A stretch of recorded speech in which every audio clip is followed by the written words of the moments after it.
Chairman আশা করে গত 1.5 বছরে সে কি কাজ করছে আমরা দেখতে চাই, আমরা জানতে চাই।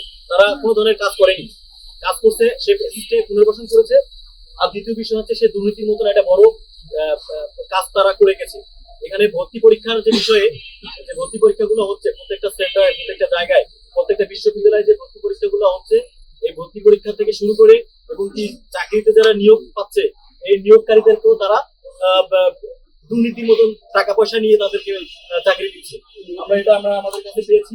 তাছাড়া মহিবুল আহসান, এই মহিবুল আহসান কর্তৃক যেগুলো সিন্ডিকেট আছে এই সিন্ডিকেট গুলো চলতেছে এবং কি সে নিজেই, আমি আবারও বলতেছি, সে নিজেই তারেক রহমানের ছবি এডিট করে নিজেকে বিএনপি মন্ত্রী দাবি করে।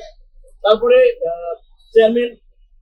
চেয়ারম্যান কর্তৃক যে সচিবকে অবসরের জন্য গড়িমসি করতেছে সেটা তো আমরা সবাই জানি। আমরা অনেক কয়েকবার গিয়েছি, কিন্তু আলটিমেটলি তাকে তার চেয়ারম্যানকে আমরা অবসর দিতে পারি না।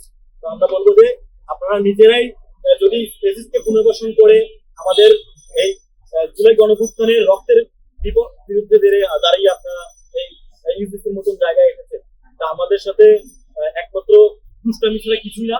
তো আমরা বলবো যারা এরকম কাজকর্ম করতেছেন আপনারা সাবধান হয়ে যান।